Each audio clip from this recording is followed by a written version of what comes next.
മണിരത്നം കമല് ഹാസന് ചിത്രം തഗ് ലൈഫില് നാസറും അഭിരാമിയും മണിരത്നം കമൽ ഹാസൻ ചിത്രം തഗ് ലൈഫിൽ നാസറും അഭിരാമിയും വേഷമിടുന്നു. ഇരുവരെയും സിനിമയിൽ ഭാഗമാകുമെന്ന് വാർത്തയുണ്ടായിരുന്നു. ഇത് സ്ഥിരീകരിച്ചുകൊണ്ടുള്ള പോസ്റ്റർ മദ്രാസ് ടാക്കീസിന്റെ ഔദ്യോഗിക അക്കൗണ്ടിൽ പങ്കുവച്ചിട്ടുണ്ട്. നിലവിൽ കമൽ ഹാസന്റെ ഡബ്ബിംഗ് ജോലികൾ പുരോഗമിച്ചുകൊണ്ടിരിക്കുകയാണ്. 36 വർഷത്തെ ഇടവേളയ്ക്ക് ശേഷം കമൽ ഹാസനെ നായകനാക്കി മണിരത്നം സംവിധാനം ചെയ്യുന്ന ചിത്രമാണ് തഗ് ലൈഫ്.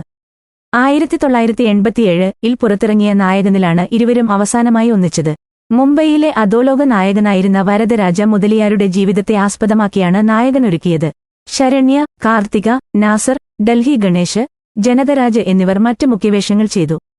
സാമ്പത്തികമായി വിജയം നേടുകയും നിരൂപക പ്രശംസ നേടുകയും ചെയ്ത നായകൻ 3 ദേശീയ പുരസ്കാരങ്ങൾ നേടി. കമലും മണിരത്നവും വീണ്ടും ഒരുമിക്കുമ്പോൾ വലിയ പ്രതീക്ഷയിലാണ് ആരാധകർ. Rajkamal films international, Madras talkies, red giant movies, R Mahendran, Shiva Anand എന്നിവർ ചേർന്നാണ് തഗ് ലൈഫ് നിർമ്മിക്കുന്നത്.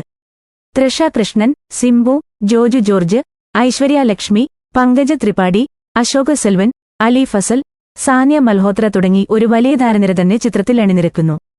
മണിരത്നത്തിനൊപ്പം പതിവ് സഹപ്രവർത്തകരായ സംഗീത സംവിധായകൻ AR റഹ്മാനും എഡിറ്റർ ശ്രീകർ പ്രസാദും ഈ ചിത്രത്തിലും ഒരുമിക്കുന്നുണ്ട്. നേരത്തെ മണിരത്നത്തിന്റെ കന്നത്തിൽ മുത്തമിട്ടാൽ, ആയുധ എഴുത്ത് എന്നീ ചിത്രങ്ങളിൽ പ്രവർത്തിച്ചിട്ടുള്ള ഛായാഗ്രാഹകൻ രവി കെ ചന്ദ്രനാണ് പുതിയ ചിത്രത്തിന്റെ ക്യാമറ കൈകാര്യം ചെയ്യുന്നത്. വിക്രമിന് വേണ്ടി കമലുമായി സഹകരിച്ച അൻപരുവ മാസ്റ്റേഴ്സിനെയാണ് ആക്ഷൻ കൊറിയോഗ്രാഫർമാരായി തിരഞ്ഞെടുത്തിരിക്കുന്നത്. പ്രൊഡക്ഷൻ ഡിസൈനറായി ശർമിഷ്ഠ റോയിയും കോസ്റ്റ്യൂം ഡിസൈനറായി ഏക ലഗാനിയുമാണ് ചിത്രത്തിൽ പ്രവർത്തിക്കുന്നത്.